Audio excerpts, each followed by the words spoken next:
ప్రభునందు ప్రియమైన పిల్లలకి క్రీస్తు పేరిట వందనములు.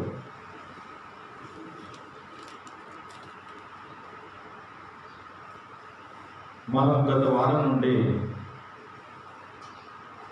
ఒక విషయం గురించి ఆలోచన చేస్తూ ఉన్నాం, ధ్యానం చేస్తూ ఉన్నాం. తిరిగి ప్రభు మనకి ఇచ్చినటువంటి అవకాశం బట్టి ఆయనకి కృతజ్ఞతాస్తుతులు చెల్లిస్తూ కంప్లీట్గా మిగిలిపోయినటువంటి ఆ యొక్క అంశముల గురించి ఆలోచన చేద్దాం. మనము గత వారంలో స్టార్ట్ చేసినటువంటి విషయం ఏంటంటే, ఇస్కరియోతు యూదా ప్రభు యొక్క శిష్యులలో 12 మంది శిష్యులలో ఇస్కరియోతు యూదా పశ్చాత్తాపపడిన అతనికి ఎందుకు పరలోకం దొరకలేదు? అతడు పరలోకానికి వెళ్ళడానికి ఎందుకు అవకాశం రాలేదు? బైబిల్లో పశ్చాత్తాపపడినట్టుగా కనబడుతుంది, కానీ ఎందుకు అతనికి అవకాశం రాలేదు అనే దాని గురించి మనం గత వారం నుండి ఆలోచన చేస్తూ ఉన్నాం. మత్తయి సువార్త 27వ అధ్యాయము 1 నుండి 5 మాటల్ని మనం ఆలోచన చేస్తే, మత్తయి సువార్త 27వ అధ్యాయము 1 నుండి 5 మాటల్ని మనం ఆలోచన చేస్తే, ఉదయమైనప్పుడు ప్రధాన యాజకులుగా ప్రజల పెద్దలందరూ యేసును చంపేవారని ఆయనకు విరోధంగా ఆలోచన చేసి ఆయనను బంధించి తీసుకొని పోయి అధిపతి అయిన పొంతి పిలాతునకు అప్పగించారు. అప్పుడు ఆయన అప్పగించిన యూదా ఆయనకు శిక్షలు నింపబడగా చూసి పశ్చాత్తాపపడి ఆ 30 వెండి నాణ్యములు తీసుకున్నటువంటి ఆ 30 వెండి నాణ్యాలు ప్రధాన యాజకులు ఎదుగును పెద్దలందరూ ఎదుగును అవును మళ్ళా తెచ్చి, నేను నిరపరాధ రక్తమును అప్పగించి పాపము చేస్తున్నానని చెప్పాను. వారు దానితో మాకేమి నీవే చూసుకోమని చెప్పగా అతడు ఆ వెండి నాణ్యములు దేవాలయంలో పారవేసి పోయి గుడి పెట్టుకొని. మనం పోయిన వారము ఈ విషయం గురించి ఆలోచన చేస్తూ ఉన్నాం. అతడు పశ్చాత్తాప పడతాడు.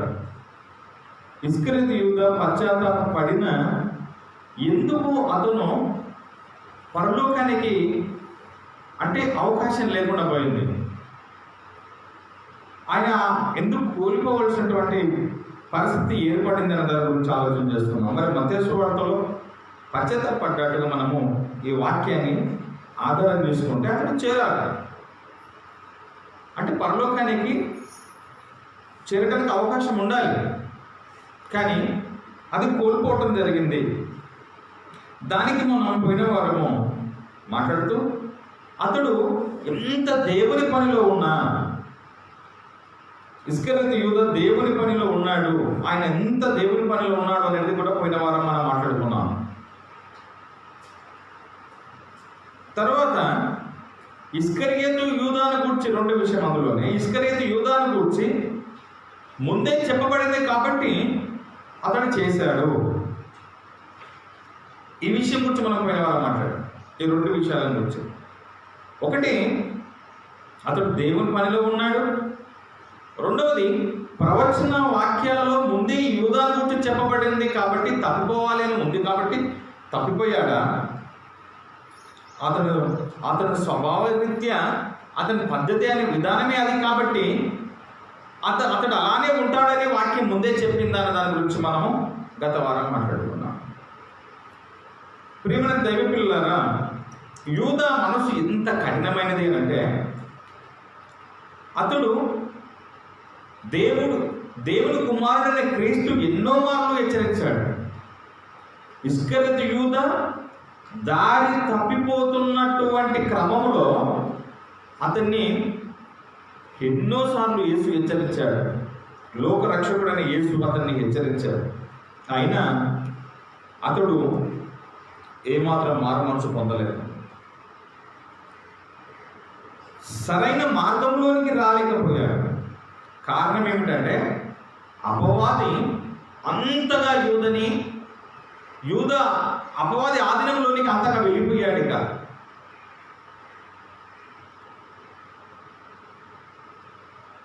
యేసు అతడు నరకానికి జారిపోయే ప్రమాదం ఉందని గుర్తించి హెచ్చరిస్తున్నాడు. యాక్చువల్గా బోధనలు కానీ చెప్పడం కానీ ఎందుకు చెప్తుంటారండి? ఒకడు దారి తప్పకూడదని, ఒకడు నరకానికి జారిపోకూడదని, ఇవన్నీ కూడా హెచ్చరిస్తూ ఉంటారు. యేసు ఏ విధంగా హెచ్చరించాడో అతడు గుర్తించిన, ఇది తన కోసమే తెలుసుకున్నా ఎందుకు తన స్వభావాన్ని మార్చుకోలేకపోయాడు? చూడండి, యేసు హెచ్చరిస్తున్నా, ఇస్కరియోతు యూదాను యేసుక్రీస్తు ఎన్నోసార్లు హెచ్చరించాడు. దాంట్లో యేసు హెచ్చరిస్తూనే ఉన్నాడు, కానీ మారు మనసు పొందలేని పరిస్థితులు ఎలా ఉన్నాడో మనం చూద్దామండి. యోహాను సువార్త 6వ అధ్యాయము 70-71 ఈ వచనాల్లో ఎలా మందలిస్తున్నాడు లేదా హెచ్చరిస్తున్నాడో చూడండి. అపవాది చేత నింపబడిపోయాడు, అపవాది క్యారెక్టర్ అతనిలో ఉంది, కాబట్టి అతను సాతాను అని అంటూ, సీమోను ఇస్కరియోతు కుమారుడైన, చాలు సరే, అందరి మధ్యలో ఆయన ఆ మాట అన్నాడు, మీలో ఒకడు సాతాను. కారణము, నన్ను ఒకడు అప్పగించబోతున్నాడు.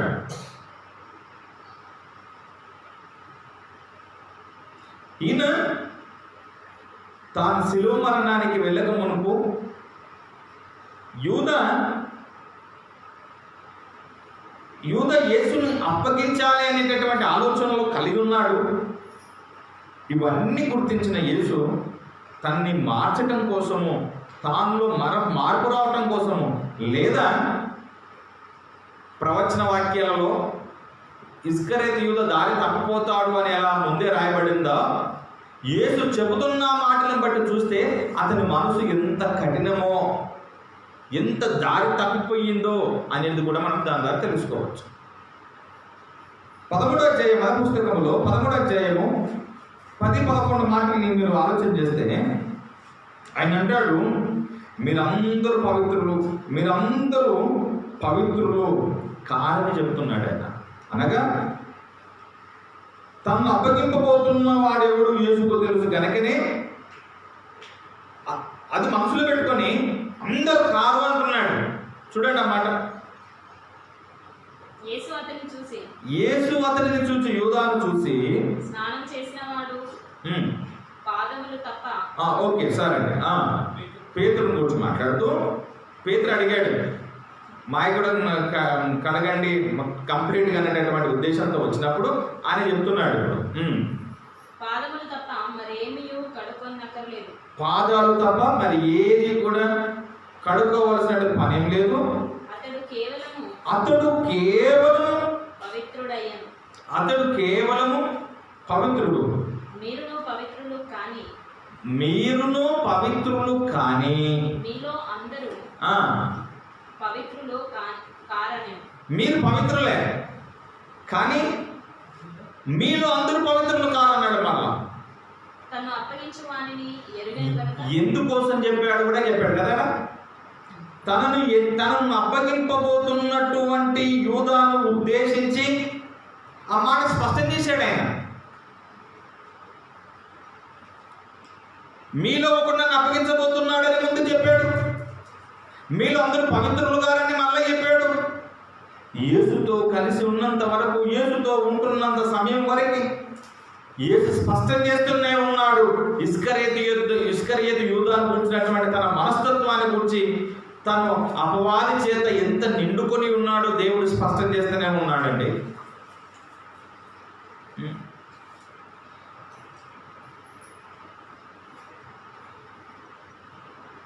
ఒక్కడు తప్ప అందరూ పవిత్రంగా ఉన్నారని అర్థం. ఒకడు తప్ప, నన్ను అప్పగించబోతున్నటువంటి వాడు ఒకడు తప్ప అందరు పవిత్రంగా ఉన్నారు అని భావం వచ్చేటటువంటి మాట. ఎవరు ఆ ఒకడు? ఇస్కరియోతు యూదా. ఆయన శిలువ మరణానికి వెళ్ళక మునిపే యేసు ముందు నుండే హెచ్చరిస్తూనే ఉన్నాడు. ఆయన ఎన్నోసార్లు హెచ్చరించాడు. 18వ మాటను కూడా చూడండి. అదే 13వ అధ్యాయం 18లో, యోహాను సువార్త 13వ అధ్యాయము 18వ వచనంలో, మిమ్మల్ని అందరిని కూర్చి నేను చెప్పలేదు. నేను మీ అందరి గురించి నేను చెప్పట్లేదు, కానీ నేను ఏర్పరచుకొనిన వారిని వారిని ఎరుగుదును గాని నాతో కూడా భోజనం చేయవాడు చేసేటటువంటి వాడు నాకు విరోధముగా ఈ పస్కా భోజనములో ఇదిగో నాతో పాటు పాలు పంపులు పొందుతున్నటువంటి వాడు నాకు విరోధంగా ఏం చేశాడో తెలుసా? తన కాలెత్తేసండి, తను కాలెత్తాడండి. తను కాలెత్తాడు. ఎంత స్పష్టంగా యేసు ముందే చెప్తున్నాడు చూడు. నాతో పాటు ఇప్పుడే భోజనానికి కూర్చున్నటువంటి వాడు, ఈ పాత్రలో చెయ్యి వేస్తున్నటువంటి వాడు తన మడిమిని ఎత్తాడు. అంటే నేను ఎన్నో బోధలు చేశాను, నేను ఎన్నో వాక్యాలు చెప్పాను, నేను ఎన్నో మాటలు చెప్పాను, నేను వారి పరిచర్యకి కూడా పంపాను. ఇవన్నీ మర్చిపోయినటువంటి వాడు తన మడిమిని ఎత్తాడు నా పైకి. మరి ఇవన్నీ చెబుతున్నప్పుడు ఇస్కరియోతు యూదా తనను గూర్చి యేసు ఇన్ని మాటలు మాట్లాడుతూ ఉన్నప్పుడు, యేసు ఇన్ని విషయాలు చెబుతూ ఉన్నప్పుడు యూదా మారుమనసు చెందాల్సింది పోయి ఎంత కఠినంగా తన హృదయం ఉంది, అపవాదికి ఎంత అవకాశం ఇచ్చాడు అనేటటువంటి విషయం మర్చిపోకూడదు. మరి అంతకుముందు మరి యూద పరిచర్య లేదంటే మంచి పరిచర్య చేశాడు, స్వస్థతలు చేశాడు, సువార్త ప్రకటనలో ఉన్నాడు. ఇంతకుముందు ఉన్నటువంటి గత వారం నేను చెప్పండి ఇవన్నీ కూడా ఏం సుమన్ అన్ని చేశాడు. అన్ని చేసిన యూదా మనసులో మాత్రం క్రీస్తు పట్ల వ్యతిరేక భావమే కలిగి ఉన్నాడు. మరి పనిలో ఉన్నాడంటే పనిలో ఉన్నాడు, ప్రకటిస్తున్నాడు, కానీ వ్యతిరేక భావం తనలో ఉండిపోయింది. చాలా మట్టుకు మనుషులు చాలా మట్టుకు సంఘాలలో గడుపుతున్నటువంటి వారు కూడా ఏదో ప్రభు పట్ల ప్రభు పని కోసం ఏదో ఒకటి చేశామనుకొని మిగతాదంతా కూడా దేవుడికి వ్యతిరేకమైనటువంటి భావం కలిగే ఉంటాము. కోల్పోయే ప్రమాదం లేకపోలేదు. ఎలా ఏదో ఒక పాట పాడుతానో, ఇంత వాక్యం చెప్తానో, ఇంత ప్రార్థన చేస్తానో, ఏదో చర్చిలో అయితే ఏదో పని చేస్తానో, ఇంకా దేవుని పనిలో ఉన్నాను అని అనుకుంటే పొరపాటు. లేదా నువ్వు నమ్మకంగానే పని చేస్తూ చివరిలో ముగింపు నీది బాగలేకపోతే, ఒకరి జన్మదినము కంటే ఎందుకు అర్థం అనుకుంటున్నారా పదాల భావం? వారి ముగింపు ఎలా ఉండాలి తెలుసా? రాజ్యమును సంపాదించుకున్నట్టు ఉండాలి, పరలోకాన్ని సంపాదించుకున్నట్టు ఉండాలి.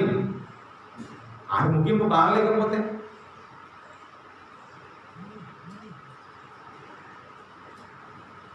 ఇంకా యూదా కూర్చో 21 నుండి మనం చూస్తూ ఉంటే యేసు ఇంకా ఎంతగా అతని పట్ల ప్రేమ కలిగి చెప్తున్నాడు చూడండి.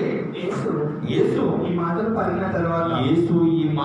పలికిన తర్వాత ఆత్మలో కలవరపడి, యేసు ఈ మాటలు చెప్పి ఆత్మలో కలవరపడి మీలో ఒకడు నన్ను అప్పగించునని ఇంత స్పష్టం చేశాడు. మీలో ఒకడు నన్ను అప్పగించుతున్నాడు, మీతో నిశ్చయముగా చెప్పుచున్నానని. యేసు ఆ పదము నిశ్చయం అనే పదం ఏంటిది? ఖచ్చితంగా చెప్తున్నాను, రూఢిగా చెప్పాను. దాన్ని కూడా మళ్ళీ బలపరుస్తూ మళ్ళీ కూడా చెప్తున్నాడు. ఖచ్చితానికి మళ్ళీ రూఢిగా అటాచ్ చేస్తూ ఖచ్చితంగా చెప్తున్నాను, స్ట్రిక్ట్గా చెప్తున్నాను, వాస్తవం చెప్తున్నాను, గట్టిగా చెప్తున్నాను. ఏంటిదో తెలుసా? మీలో ఒకడు నన్ను అప్పగిస్తున్నాడు. ఇప్పుడు ఆయన ఎవరిని గూర్చి ఇలాగ చెప్పను అని శిష్యులు సందేహపడుతున్నారు. శిష్యులు సందేహపడుతూ ఒకరి తట్టు ఒకరు చూసుకుంటూ ఆయన శిష్యులలో యేసు ప్రేమించినటువంటి ఒక అతను యేసు రొమ్మున ఆనుకొనుచుండెను. యేసు దగ్గర ఉన్నాడు గనుక ఎవరిని గురించి ఆయన చెప్పానో అప్పుడు ఎవరు గూర్చి ఆయనతో చెప్పాడు అని అది తమకు చెప్పమని సీమోను పేతురు ఈ పేతురు ఏం చేస్తున్నాడు అంటే సైగ చేశాడు. ఎవరికి రొమ్ము నాకు అసలు ఎవరి కోసం చెప్పాడండి యేసు ఈ మాట? నేను రూఢిగా చెప్తున్నాను అంటున్నాడు, మీలో ఒకటి అప్పగిస్తున్నాను అంటున్నాడు. ఎవడు చెప్పాడు? ఎవరి గురించి చెప్పాడు? ఒకసారి చెప్పమని అర్థమైంది తెలుసా? నువ్వు పక్కనే ఉన్నావు కదా, అడుగు యేసుని అడుగు, లేదా నువ్వైనా చెప్పు అని పేతురుకు తెలుసుకోవాలి అనేటటువంటి ఆతృత ఏర్పడింది. అతడు యేసు రొమ్మున ఆనుకొనుచు ప్రభువా అని అన్నాడు. ప్రభువా వాడెవరని ఆయన అడిగాను. వాడెవరండి అని అడిగాడు. పేతురు చెప్పిన తర్వాత ఎవరు ప్రభువా నిన్ను అప్పగిస్తుంది చెప్పవా అని అడిగాడు. అందుకన్నాడు నేను ఒక ముక్కను మించి ఇదిగో ఈ యొక్క రొట్టె యొక్క ద్రాక్షరసము ఇదిగో శరీరంలో పాల్పంపులు పొందుతున్నటువంటి ఈ సందర్భం పస్కా పండుగల సందర్భంలో జరిగినటువంటి ఆ భోజనంలో పాల్గొంటున్న మీలో నేనేం చేస్తున్నాను తెలుసా? ఒక ముక్కను ముంచి నేను ఎవరికైతే ఇస్తానో వాడే అని చెప్పాడు. ఒక ముక్కను ముంచి సీమోను కుమారుడైనటువంటి ఇచ్చేసాడు. వాడు ఆ ముక్క పుచ్చుకొనగానే ఆయన ఇంత స్పష్టం చేసిన యేసు ఇంత స్పష్టంగా చెప్పినా కానీ వాళ్ళకి అర్థం కాలే, గ్రహించలేనటువంటి పరిస్థితుల్లో ఉన్నారు శిష్యులు కూడా. ముంచి యూదకి ఇవ్వగానే వారు ఆ మొక్క పుచ్చుకొనగానే సాతాను వానిలో ప్రవేశించేసింది. అంటే సాతాను వానిలో ప్రవేశించిందంటే అంతకుముందే వీడు సాతాన్ అన్నాడు కదా, అప్పుడు లేదు మళ్ళీ వచ్చాడా అనేటటువంటి కాదు అని అర్థం. ఇప్పుడు నెక్స్ట్ ఏంటో తెలుసా? పనికి వెళ్ళిపోతున్నాడు. ఏం జరిగింది అనుకున్నారు? తీసుకున్న వెంటనే ప్రయాణం చేసేస్తాడు. ఇక యేసు నీవు చేయుచున్నది అని అన్నాడు. నువ్వు ఏం చెయ్యాలనుకుంటున్నావో త్వరగా చేయమని వాడితో చెప్పగా త్వరగా చేయని వాడితో చెప్పగా ఆయన ఎందు నిమిత్తము అతనితో అలాగ చెప్పాను. అది భోజనానికి కూర్చున్నటువంటి మిగతా శిష్యులకి ఎవరికి తెలియలేదు. యూదకు తెలుసా? అంటే యూదకు తెలుసా యేసును అప్పగిస్తాడు అనేటువంటి సంగతి? యూదాకు తెలుసా? యూదాకు తెలుసు, యేసుకు తెలుసు, మిగతా వారికి తెలియదు. అంత గ్రహించలేనటువంటి స్థితిలో ఇదిగో అంత పరిచర్య చేసినటువంటి శిష్యులు కూడా ఉన్నారు. ఈ ముక్కల గురించి నేను ఎవరికి ఇస్తానో వాడే చెప్పాడు. ఆయన గ్రహించలేనటువంటి పరిస్థితి. మరలా వానితో చెప్తున్నాడు ఏంటి తెలుసా? నువ్వు చేయనిది త్వరగా చేసే. ఇది ఎందుకు చెప్పాడు? ఈ మాట ఎందుకు చెప్పాడు? ఏం చేయమంటున్నాడు? అసలు యేసు ఎందుకు చెప్తున్నాడు అనేది వీళ్ళకి అర్థం కాలేనటువంటి పరిస్థితి. యేసుకు తెలుసు ఏం జరుగుతుందో, ఆయనకు కంప్లీట్గా తెలుసు. అంటే ఈ సందర్భంలో యేసు ఎన్నో విషయాలు చెప్తున్నా. అంటే ఆ యొక్క పస్కా భోజనం సందర్భంలో కానీ ఇంతకు ముందే కానీ ఎన్నో విషయాలు చెప్తున్నటువంటి ఇస్కరియోతు యూదా వింటున్నా తన మనసులో ఎలాంటి మార్పు లేదు. ఒకటే పెట్టుకున్నాడు. ఏంటో తెలుసా? యేసుని అప్పగించేశాడు.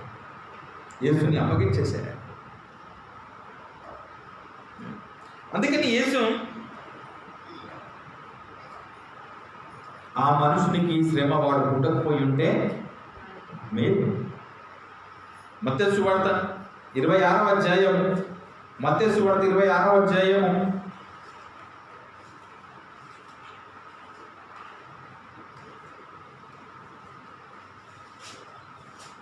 26వ అధ్యాయం 20 నుండి 25 మాటలు 25 వరకు మనం చూస్తే సాయంకాలం అయినప్పుడు ఆయన 12 మంది శిష్యులతో కూడా భోజనానికి కూర్చున్నాడు.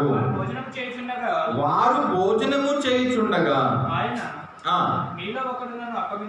ఆయన భోజనము చేస్తుండగా మీలో ఒకడు నన్ను అప్పగించునని మీతో నిశ్చయంగా చెబుతున్నాను అని అన్నాడు.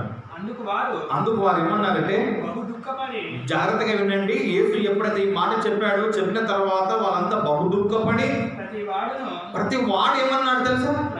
ప్రభువా నేనా, ప్రభువా నేనా అని ఆయన అడగగా, నాతో కూడా ఈ పాత్రలో చెయ్యి ముంచిన వాడు ఎవడో వాడే నన్ను అప్పగిస్తున్నాడు. మనుష్య కుమారుని గూర్చి వ్రాయబడిన ప్రకారం పోతున్నాడు. ఎవరి చేత మనుష్య కుమారుడు అప్పగింపబడుతున్నాడు, ఆ మనుషునికి శ్రమ, ఆ మనుషుడు నరకానికి జారిపోతాడు, ఆ మనుషుడు పాతాళంలో జారిపోయి నరకములో ఆరని అగ్నిలోకి వెళ్ళిపోతాడు. ఆ మనుషుడు అయ్యో పుట్టి ఉండకపోతే మేలు ఉండేవాడు, నరకానికి వెళ్ళకపోతుండే వానికి మేలని చెప్పాడు.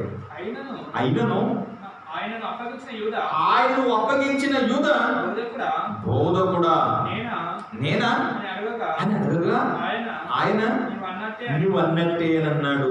ఇస్కరేతు యూద బోధకుడా నేను నిన్ను అప్పగించబోతున్నానా అని అడుగుతున్నాడు. జాగ్రత్తగా వినండి, ఈ పాత్రలో చెయ్యి ఎవరైతే ముంచుతున్నారో, చెయ్యి ఎవరైతే వేశారో, ఇదిగో వాడి మడమెత్తుతున్నాడు నా మీదికి, వాడు అప్పగించబోతున్నాడు అన్నప్పుడే మిగతా 12 మంది శిష్యులు నేనా ప్రభువా నేనా అంటే, ఇతడు కూడా ఏంటో తెలుసా, అనకపోతే ఇతని మీద అనుమానం వచ్చే అవకాశాలు ఉన్నాయి కాబట్టి పనిలో ఇతడు ఏమన్నాడు తెలుసా, బోధకుడా నేనా అని అన్నాడు. ఎంత అబద్ధికుడో తెలుసా. ఇక్కడ చూశారు కదా, ఈ యొక్క వచనంలో బోధకుడా నేనా నిన్ను అప్పగించబోతున్నాను నేనా అన్నప్పుడు యేసేమన్నాడు తెలుసా, నువ్వే నన్ను అప్పగించబోతున్నావు. ఎందుకో తెలుసా, అంతకు మునిపే 30 వెండి రూపాయలు నువ్వు ముట్టుకొని వచ్చావు. నువ్వు నన్ను ఇక్కడ ఈ యొక్క పస్కా భోజనంలో కూర్చున్న నువ్వు అంతకు మునిపే నువ్వు డబ్బులు తీసుకొని వచ్చేసావు. ఇదంతా యేసు గ్రహించేశాడు. అప్పగిస్తానని డబ్బులు తెచ్చుకున్న ఈ యూద అవును నేనా ప్రభు అంటున్న సమయానికి నిజంగానే అతనికి డబ్బులు ముట్టలేదు, నిజంగానే అతడు యేసుని అప్పగించేటటువంటి ఆలోచన అతనిలో లేదు అని అనుకుంటే, అరే నిజమేమో లేదేమో అనేటటువంటి ఉండదు కాదు. అప్పటికే అతడు ఏం చేశాడు తెలుసా, సెటిల్మెంట్ అంతా కూడా ఫిక్స్ అయిపోయింది. అప్పటికంతా క్లోజ్ చేసుకున్నాడు. 30 వెండి నాణ్యాలు తెచ్చుకున్నాడు. అప్పటికే తెచ్చుకున్న తర్వాత ఈ యొక్క పస్కా భోజనంలో కూర్చున్నాడు. ఈ భోజనంలో కూర్చొని మళ్ళీ వెర్రివాన్లాగా ఏమంటున్నాడు, నేనా అంటే ఎంత నటిస్తున్నాడండి యూద. నేను కాదు అని యేసుని మభ్యపెట్టదలుచుకున్నాడా, శిష్యులకు మభ్యపెట్టదలుచుకున్నాడా, అసలు దేవుడికి తెలియదు అనుకుంటున్నాడా? ఇలాంటి క్రైస్తవ జీవితాలు ఎన్ని ఉంటాయో తెలుసా అండి. నేనా అన్నప్పుడు ఇస్కరియోతు యూద ఏదో ముఖమంతా ఏమి ఎరగనట్టు పెట్టకుండా ఉంటాడంటారా? నాకేం తెలుసు అండి. నేనా ఉన్నా ముట్టే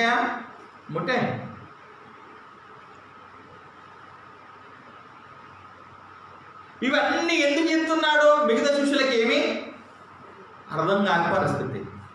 ఎందుకో తెలుసా, జాగ్రత్తగా వినండి సుమన్. తాను పరిచర్యకు పంపిన నాట నుండి పనికి పంపాడు కదా, అంత నమ్మకంగా మిగతా శిష్యుల్ని మెస్మరైజ్ చేసుకుంటూ అంతగైన మంచివాడుగానే కనబడుతూ యేసుకు అప్పగించే సమయం వరకు ఆ నటన కంటిన్యూ చేస్తూనే ఉన్నాడు. అంత బాగున్నాడు నటించటంలో. ఎవరు పక్కకున్నోడికి ఇంతనైనా అనుమానం వచ్చిందా అనంటే ఇలా రాలేదు. ఎందుకు రాలేదు తెలుసా, పరిచయం బాగా చేస్తున్నాడు, మాటలు బాగా చెప్తున్నాడు. మరి ఇవన్నీ ఏంటంటే స్వస్థతలు, ఈ కార్యాలయం ఇవన్నీ దయ్యాలు వెళ్ళగొట్టడంలో దిట్టగా కనబడుతున్నాడు. అందరూ చేశారు ఇవన్నీ, ఆయన వరం ఇచ్చాడు, ఇవన్నీ చేస్తున్నాడు. మిగతా శిష్యుడు ఏమనుకుంటాడు, దేవుడి పనిలో యూద కూడా నమ్మకం ఉన్నప్పుడు యూద మీద ఎందుకు అపనమ్మకం ఏర్పడుతుంది అంటే, పరిచర్య చేస్తున్నటువంటి వారిలో కానీ సంఘాలలో ఉంటున్నటువంటి వారిలో కానీ కనబడనిది ఇంకో తొడుగు ఉంటుంది అనేది యూదనే చెప్పకనే అందరి గురించి చెప్తున్నాడు. యూదలాగా బయట పడకుండా, యూదలాగా ఆ స్వభావాన్ని బయట బయటపడకుండా చివరి వరకు కొంతమంది అలా నటన చేస్తూ యూదా చివరికి బయటపడే పరిస్థితి ఏర్పడింది. కానీ కొందరు మరణం అలానే ముగిసిపోతుంది. ప్రాణంతో ఉన్న మనమేమనుకుంటాం తెలుసా, వీడు బాగా పనిలోనే ఉన్నాడు అని అనుకుంటుంటాం. కానీ వాని ముగింపు అంత దేవుడే చూశాడు కాబట్టి వానికి వేసేటటువంటి మార్పులు దేవుడే వేస్తాడు. కానీ వాని లైఫ్ ఎవ్వరికి కనబడకుండా అంత చీకటితోనే ముగించిపోయింది.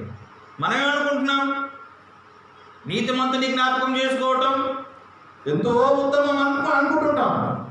కానీ వెనకాల దాగినటువంటి ఆ కోణము, ఆ చీకటి కోణము కనబడకుండా జాగ్రత్త పడేటటువంటి క్రైస్తవులుగా పిలువబడుతున్నటువంటి వారు కూడా లేకపోలేదు. అలా దాన్ని కనబడకుండా జాగ్రత్త పడటంలో ఎంత సమయాన్ని వృధా చేస్తున్నావు, ఎంత చాకచక్యంగా తెలివిని ఉపయోగిస్తున్నావు. ఈ తిప్పలు పడటం కంటే దైవికమైనటువంటి ఆలోచనలో, దైవికమైనటువంటి చింతనలో ఈ తెలివితేటలను ఉపయోగిస్తే ఆయన పరిచయం ఎంతో గొప్పగా చేయవచ్చు. ఎవరు మోసం చేస్తా గుర్తుపెట్టుకోండి. నువ్వు నటన చేసి నువ్వు నన్నే మోసం చేయలే. ఎవరు మోసం చేశారు? ఎవరు? నీకు నువ్వే మోసపోయావు. ఎక్కడ? నువ్వు వెళ్ళాలనుకున్న చోటికి వెళ్ళకూడని చోటికి జారిపోతున్నారు. నీ జీవితాన్ని నువ్వే స్పాయిల్ చేసుకుంటున్నావు. ఆయన తండ్రిగా ఆయన బాధపడుతున్నాడు. నా పిల్లల్ని నేను పంపాను భూమిపైకి, వారు తిరిగి మరలా నా దగ్గరికి వస్తున్నాను. ఒక తండ్రి ప్రేమ, ఆయన ఆలోచన అలా ఉంటే, ఆయన కాదు అని నువ్వు నటిస్తూ నువ్వు పోతా ఉంటే, అందుకనే దేవుడికి అంతా తెలుసు. మాట నీ నోటికి రాకమునిపే తలంపులు నీకు అసలు ఆ రాకమునిపై నువ్వేం ఇప్పుడు ఇక్కడ కూర్చున్న మనం నెక్స్ట్ ఏందో నీకు రాకముందు నెక్స్ట్ నువ్వేమనుకుంటావు చెప్పేంత భవిష్యత్తు జ్ఞానండి ఆయన.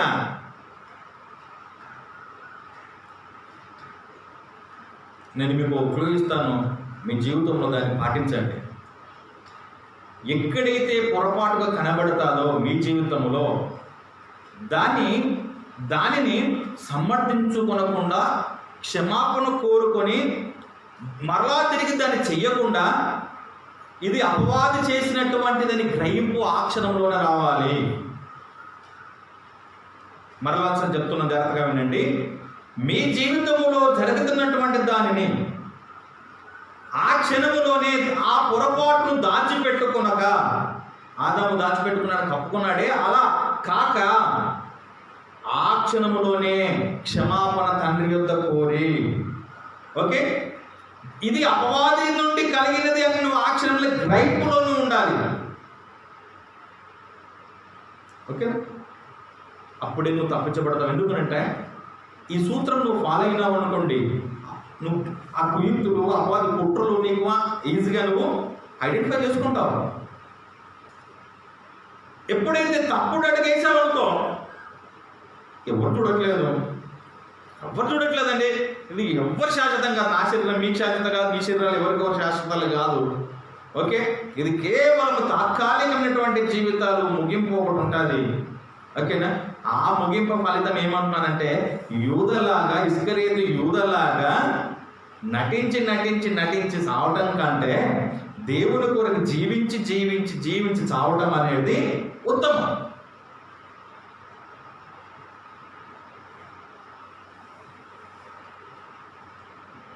మీలో ఒకడు నన్ను అప్పగించబోతున్నాడు అని అన్నప్పుడు ఈయన ఏమంటున్నాడు అంటే, ఒక మన తెలంగాణ భాషలో ఎర్రిపిల్లగాడు అంటాం. నేనా ప్రభువా? నేనా? ఆ ముఖం ఇంత దయనీయంగా పెట్టి ఉంటాడు. తప్పు చేసినటువంటి వ్యక్తి తన తప్పును కప్పుకోవటానికి ఈ ముఖ కవళికలు కదా, తను నీతిమంతుని అని చూపించుకోవటానికి కదా మనిషి యొక్క హావభావాలు తెలిసిపోతారు. ఎందుకు చేశాను నా అసలు ఆ రూటే రాలేదు. మీరు ఎవరు చూసేవారు అనుకుంటున్నారు? నేను అసలు అప్పగించాను. ఇలాంటి దూరంలో కనబడుతున్నాడు. కానీ యేసుకు అంతా తెలుసు కాబట్టి ఏమన్నాడు తెలుసా? దాని అర్థము, నువ్వు నటించే నటన నాకు తెలిసింది, నాకు అర్థమైంది, ఇంకా చాలు నటించకు అంటే. ఒక సిగ్గుమాలినటువంటి జీవితం.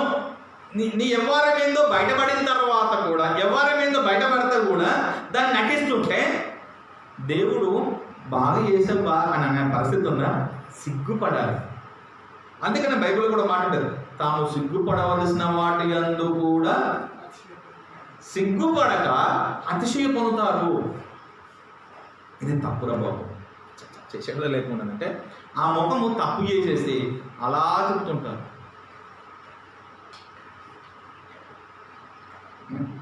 నాకు రెడ్ హ్యాండ్గా ఈ మధ్య కాల్ చేసి వెళ్ళిపోయారు. ఇక్కడ నాకు పట్టుబడితే నా కళ్ళ ముందల్లో ఒక గొడవ జరిగితే నేను ఎంత నీతిమంతురాలని తెలుసా అంటే ఆడ మేమందరం నిలబడ్డాము, మా కుటుంబం అంతా గీనే. నేను అంటున్నాను, నా ముందే అలా నీతిమంతురాలని చెప్తా ఉంటే అంటే ఎలాంటి సమాజం మిగతా చూడలేదు ఎవరు? ఎంత మెస్మరైజ్ చేయటం ప్రజల్ని. ఏసంటున్నాడు, నువ్వే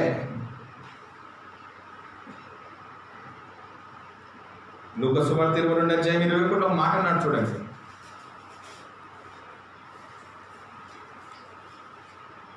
21 మాట్లాడుతున్నాడు. ఇదిగో నన్ను అప్పగించేటటువంటి వాని చెయ్యి నాతో కూడా ఈ బల్ల మీద ఉన్నది అన్నాడు.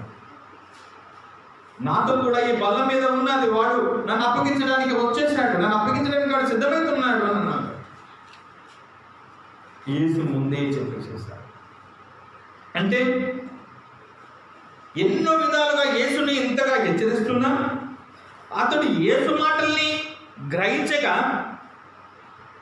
గ్రహించలేనంతగా లేక తెలిసిన తప్పును వదిలిపెట్టుకోలేనంతగా ఆ పాపపు ఆధీనములో, సాతాను ఆధీనములో తన మనసును అలానే ముగించుకున్నాడు, తన జీవితాన్ని అలానే ముగించుకున్నాడు. కానీ ఎక్కడ మారు మనసు పశ్చాత్తాపము పొందుకున్నటువంటి పరిస్థితి కనపడలేదు.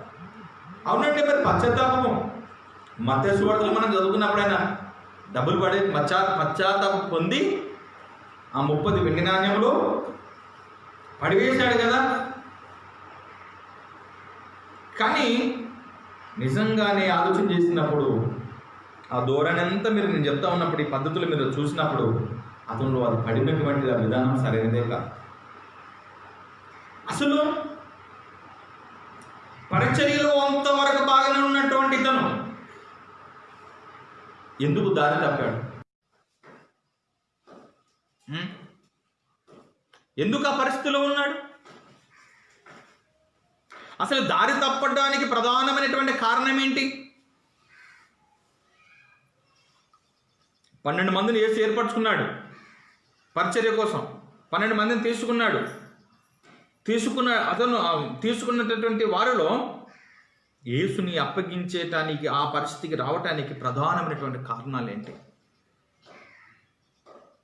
మనం అంటుంటాము, యేసుని అప్పగించాడంట. అసలు ఏంటి కారణం ఏంటి? అసలు ఆ పరిస్థితుల్లోని కానీ ఎందుకు దిగజారిపోయాడు? అతడు దారి తప్పటానికి కారణం ఏంటి? అంతవరకు దైవికమైనటువంటి మార్గాలలో అతడు కనబడి చివరికి తన ముగింపు అలా ముగించుకోవడానికి కారణం ఏంటి? లేక ముందటి నుండే అనగా యేసు యొద్దకు ప్లాన్ తోటే వచ్చేసేసాడా? తన జీవితాన్ని అలా కనబడకుండా అలానే కంటిన్యూ చేస్తూ ఉన్నాడా? లేదా పరిచర్య చేసి అతడు తర్వాత దారి తప్పాడా? అవునా కదా? మనకి నేను చెప్పినటువంటి విషయాలను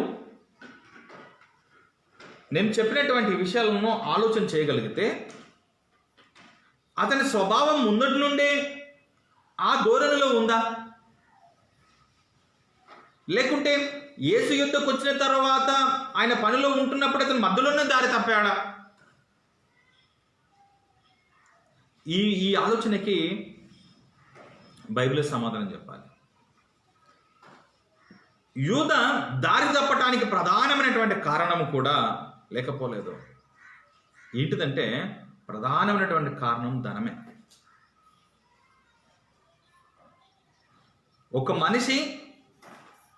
మనిషి దైవికమైనటువంటి మార్గం నుంచి తప్పించబడ్డాడు అని అంటే యూద జీవితంలో ఆలోచన చేస్తే ప్రధానమైనటువంటి కారణం ధనము. తర్వాత ఇంకో కారణం కూడా ఉంది, దాన్ని కూడా ఆలోచన చేస్తాం. అందుకనే బైబిల్లో ధనము సమస్త కీడులకు, ధనాపేక్ష సమస్త కీడులకు మూలం. ఇతని దగ్గర డబ్బు సంచి ఉంటుంది, ఇస్కరియోతు యూదా దగ్గర. ఈ డబ్బు సంచి మనకి ఇవన్నీ కనబడవు. నేను చెప్తున్నటువంటి ఇప్పుడు ఏ పాయింట్స్ అయితే చెప్తున్నాను బైబిల్ మనకి అంత స్పష్టంగా కనబడవు. ఏంటి, ఎందుకు అని అంటే అవి రాయబడలే వాళ్ళ. ఇతడు డబ్బు సంచి బాధ్యత ఇతడే తీసుకున్నాడా, లేదా మిగతా శిష్యులేమైనా ఇతనికి ఇచ్చారా, ఇవి మనకంతగా కనబడవు. కానీ ఇతడికి ఈ డబ్బు సంచి అతని దగ్గర ఉండటం వలన మాత్రం ఒకటి ఏమర్థమవుతుందంటే, కొంచెం అటో ఇటో లెక్కలు మాత్రమే ఇతనికి వచ్చే పరిస్థితి కనబడుతూ ఉంది. డబ్బు అంత మేనేజ్ చేయగలుగుతున్నాడు, సంచిని దగ్గర పెట్టుకుని అన్ని చేయగలుగుతున్నాడు అని అంటే ఇతనికి అంతో ఇంత డబ్బు లెక్కల గురించి మాట్లాడుతున్నాను. ఇతనికి తెలిసి ఉంటుంది అని అర్థం.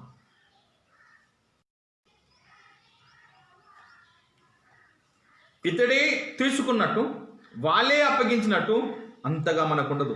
అది చివరి వరకు కాలం అంతా కూడా గడుపుతున్నటువంటి ఆ సమయం అంతా కూడా ప్రభుత్వం ఉన్నటువంటి ఆ ముగింపు సమయం వరకు ఒకవేళ ఇదంతా అతడే బాధ్యతగా అతని దగ్గరనే పెత్తనంగా అది ఉండి ఉంటాడు. ఎప్పుడైతే జాగ్రత్తగా వినండి, ఇతడు ఏ ఉద్దేశంతో వచ్చాడనేది మాత్రం మనకు స్పష్టంగా తెలియదు. కానీ పరిచర్య మాత్రం పాల్గొన్నాడు. పరిచర్యలో పాల్గొన్న తాను, దేవుని పనిలో ఉంటున్న తాను, తన దగ్గర ధనం ఉండటం వలన అపవాది దీనిని అవకాశంగా మాత్రము తీసుకున్నాడు. ఇతడు గత ముందు నుండే వచ్చాడా, ఇలా యేసుని వెంబడిస్తే ఏమైనా దొరుకుతుంది, మిగతా వాళ్ళు వచ్చారు చూసారా, ఏది యేసు ప్రభుని వెంబడిస్తే మాకు రొట్టెలు దొరుకుతున్నాయి, స్వస్థతలు అవుతున్నాయి, అన్నీ అవుతున్నాయి, ఇంకా మాకేందా ఆయన ఏదని చెప్తే మేము అది తినేస్తాము, ఊకుంటాము, మిగతాదంతా కూడా మా బాగోగులను చూసుకుంటుంది ఎవరు, ఆయనే. ఒక డాక్టర్ని చేసుకున్నారు వాళ్ళు, ఓకే, ఏమంటారు, ఒక భోజనం వండేవాని చేసుకున్నారు యేసుని, అన్ని రకాలుగా ఆయన పెట్టేసుకున్నారు. ఏమైనా ప్రాబ్లం అయితే భవిష్యత్తు కోసం చెప్తాడు, ఈయన అన్ని రకాల.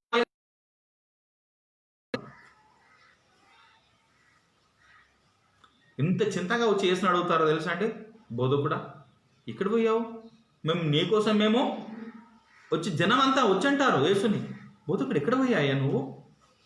ఓ చిన్న పిల్లోడిని తప్పిపోయినప్పుడు, ఆ చిన్న పిల్లోని తప్పిపోయినప్పుడు తల్లిదండ్రులుగా తీసుకొని ఏమంటారు తెలుసా, సేమ్ ఆయన 12 ప్రాయంలో ఉన్నప్పుడు తల్లిదండ్రులు కూడా ఎక్కడ పోయినా నాయన మేము మీకోసము వెతుకుతున్నాం. దీనికి అర్థం ఉంది, ఈయనకు 30 సంవత్సరాల వయసు పైబడింది, ఓకే, ఈయన 30 సంవత్సరాలు పైబడినటువంటి వయసు ఉన్నటువంటి యేసు దగ్గరకు వచ్చి ఇలా అంటున్నారు, నాయన నువ్వు ఎక్కడ పోయినా? మరి ఏమన్నా యేసు కుటుంబ సభ్యులా ఏమన్నా, యేసు దగ్గర బంధువులా ఏమన్నా కాదు, ఏం కాదు. ఏంటో తెలుసా, కడుపుగాలు ఉన్నారు వాళ్ళంతా, ఆకలితో ఉన్నారు వాళ్ళంతా, చేపలు ఇవ్వబట్టే రోజు నాన్ వెజ్ చేపలు ఇస్తున్నాడు, ఓకే, రొట్టె ఇస్తున్నాడు, షుగర్ బీపీ రాదు, చేపలకు కొలెస్ట్రాల్ ఉండదు, ఓకే, మంచి ఆహారం ఇస్తున్నాడు ఆయన, వీళ్ళు తిన్నంత తింటున్నారు. ఈ తిన్న జనం ఏమన్నా నమ్మకంగా ఉన్నారా? యేసు చెప్పిన మాట్లాడని విన్నాడంటే ఏం లేదు. అలా ఆ ఉద్దేశంతో ఏమైనా యేసుని వెంబడిస్తే కూడా ఏమైనా దొరుకుతుంది అని ఇస్కరియోతు యూదా వచ్చాడా అనేది మనకు అంత స్పష్టత కాదు. కానీ ఇతను ప్రభు పనిలో ఉంటూనే దారి తప్పిపోయాడు అనేది మాత్రం స్పష్టం. చూడండి, ఇతని దగ్గర ఎప్పుడైతే డబ్బు సంచి ఉండటం మొదలైందో, ఇతని దగ్గర ఎప్పుడైతే డబ్బు సంచి ఆ డబ్బు ఉండటం జరిగిందో, ఇతని మాటల్లో కూడా తేడా వచ్చేసింది తెలుసా. ఏంటిది, మరిగా అత్తరు చేసి తీసుకుని వచ్చి యేసు పాదాలకు పోస్తుంది. ఆయన డబ్బు సంచి తన దగ్గర ఉండటం వల్ల ఈయన ఏం మాట్లాడతాడు తెలుసా, ఎంతగా అంటే కొటేషన్లు ఇవన్నీ మానవ ప్రపంచానికి ఉపయోగపడేటటువంటి కొటేషన్లు ఇవన్నీ కూడా. ఆయన ఎంత చక్కగా మాట్లాడతాడు అనుకుంటున్నారు. ఆయన చెప్పేట ఎందుకు వృధా చేస్తున్నారు మీరు, ఇవంతా బీదలకు ఇస్తే కాదు రా, ఇవంతా ఈ కరోనా వచ్చింది ప్రజలకు మంచితే కాదు రా. ఆయనలో ఉన్నటువంటి బీదల పట్ల ప్రేమ, ఆ కన్సర్ ఆ బాధ చూపిస్తున్నటువంటి ఆ విధానం చూస్తే కూడా నిజంగానే మిగతా శిష్యులు కూడా ఏమన్నారో తెలుసా అండి? ఎందుకు పాడు చేస్తున్నావు ధనం అన్నారు. ఇదంతా కూడా ఎందుకు పాడు చేస్తున్నావు అన్నారు మిగతా శిష్యులు కూడా. ఎందుకన్నారో తెలుసా? వాడు అనకముందే మనోడు ప్రారంభం చేసి ఉంటాడు, వాళ్ళని అంతగా ఆకట్టుకున్నాడు. చూడండి, యోహాను సువార్త 12వ అధ్యాయము, బహుశా నెక్స్ట్ వీక్ కూడా కంటిన్యూ అయ్యేటట్లు, ఇంకా 3 పేజీల వరకు ఉన్నాం. 12వ అధ్యాయము 5-6 మాటలుగా మనం చూడగలిగితే, ఈ అత్తరెందుకు 300 దేనారములు వాళ్ళు అంటున్నారు, ఈ అత్తర్ని ఎందుకు 300 దేనారాలకి అమ్మి బీదలకి ఇవ్వచ్చు కదా మీరు, ఎందుకు ఇది పాడు చేస్తున్నారు మీరు? వాళ్ళకి ఎందుకు ఇవ్వలేదు మీరు? వాళ్ళకి ఇవ్వచ్చు కదా. వాడు ఇలాగూ చెప్పినది యోహాను గారు చెప్తున్నారు. దేవుడు బయలుపరిచారు, యోహాను గారు రాసేశారు. ఏంటిది? వాడు ఇలాగూ చెప్పినది. మరి బీదల మీద కూడా ప్రేమ లేదంట. బీదల మీద శ్రద్ధ కలిగి, బీదల మీద ప్రేమ కలిగి కాదు, కానీ వాడు ఎవడో తెలుసా? దొంగ అయ్యుండి, ఆడు దొంగ, ఆడు దొంగ కాబట్టి ఆ దొంగ తన దగ్గర ఆ సంచి పెట్టుకున్నాడు కాబట్టి అందులో వేయబడినంత కూడా దొంగిలించుచు వచ్చెను గనక అలాగూ చెప్పాను. దొంగిలించుచు వస్తున్నాడు కాబట్టి అలాగూ చెప్పాను. దొంగిలించుచు వస్తున్నాడు కాబట్టి వాడు దొంగ అయ్యుండి సంచి దగ్గర ఉంది. అసలు జాగ్రత్తగా వినండి, సంచి వచ్చిన తర్వాత దొంగగా మారాడా? సంచి వచ్చిన తర్వాత దొంగగా మారాడా? అతని స్వభావం ముందు నుండే దొంగగా ఉంది కాబట్టి సంచి అతని దగ్గర ఉందా? సుమన్, ఆ వచ్చిన ఏం స్పష్టత చేస్తుంది? ఇతనికి ఈ బుద్ధి ఈ వచ్చిన ప్రకారం ముందు నుండే కనబడుతుంది కాబట్టి ఇతను ఏం చేశాడు? సంచి దగ్గర మరి పరిచర్య చేశాడు కదా. పరిచర్య చేసిన ఈ దొంగ బుద్ధి అనేది పోలే. ఇస్కరియోతు యూదలో మరి ఇతరు కూడా చెప్పవచ్చు ఈ మాటలు కూడా వచ్చిన జనాలకి. ఏంది? ఒకవేళ యూదా మీరు 15 గురించి నువ్వు చెప్పాయా అని అంటే కూడా యూదా కూడా చెప్పి ఉండొచ్చు అంటున్నాను. ఏది? దొంగిల్లకూడదు అనొచ్చు. మరి ఈడెవడు? మరి ఈడే ఎత్తున్నాడు, ఏం దొంగతనం చేయకూడదు. మరి ఆ స్వభావం ఉన్నోడే ఆ సంచి దగ్గర పెట్టుకున్నాడట. వాళ్ళు అంటారు పైసల సంచి అసలు ఏసి ఇచ్చినాడేమో అని అనుకుంటుంటారు వీళ్ళు. తెలుసా? ఆయన మనీ దగ్గర అంటే ఎంత మెస్మరైజ్ చేసేసాడు. మాటల చాతుర్యం ఉన్నవాడు. ఈ దొంగ బుద్ధులు ఇంత తెలివితేటలు ఇంత ఉపయోగిస్తున్న వీడు దైవకం కోసము, దేవుని కోసమే ఈ బుద్ధి పెట్టుంటే, అంటే మంచి పద్ధతులు ఇతర మనసు పెట్టుంటే ఇంకా ఎన్ని ఆత్మల్ని ప్రభు వైపు రప్పించేవాడు. వాడిలాగో చెప్పినది పేదల మీద ప్రేమ కూడా లేదు, కేవలము అందులో ఎన్ని దేనారాలు తెలుసా? కాదు, 300 దేనారాలు ఇంచుమించు కిందేమన్నాడు? 150 రూపాయలు. 150 రూపాయలు అని అంటే మొదటి శతాబ్దంలో ఎంత అనుకుంటున్నారు? ఎంత విలువ. అవును, నేను నాకు జ్ఞానం ఉన్నప్పుడు నేను 5 పైసలు చూశాను, 10 పైసలు చూశాను. ఇంకా పెద్ద మనుషులు మీరు అంతకుముందు ఉన్నాయి కూడా మీరు చూశారు. నాకు 5 పైసలు నుండి 10 పైసలు, 20 పైసలు, 30 పైసలు, ఓకే అండి, 25 పైసలు, 50 పైసా, ఓకే, 1 రూపాయి ఎట్లా ఉంది. ఇవన్నీ మనం చూడడం జరిగింది. ఆ టైంకి ఒక ఊరికి ప్రయాణం చేసి పోయారు అని అంటే ఒక చారాన్ని ఇచ్చినారంట. ఉదయం వరకు సాయంత్రం వరకు అది ఎంతో ఏమవచ్చు. ఇక్కడ ఇండియా ట్రస్ట్ ఇక్కడ పెట్టేప్పుడు మన వాళ్ళు పనిపోయినారు. ఎంతకు పోయినారు మీరు?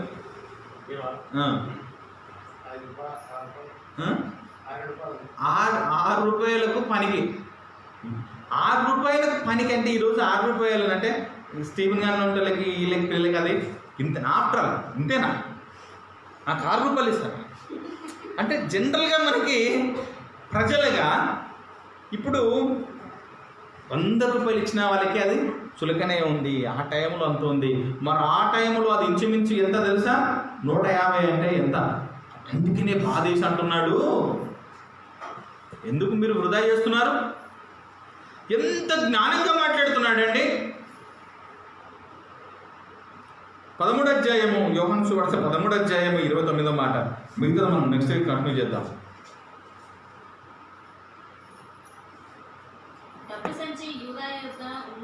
డబ్బు సంచి యూదా దగ్గర ఉన్నది కాబట్టి పండుగకు తమకు కావలసిన వాటిని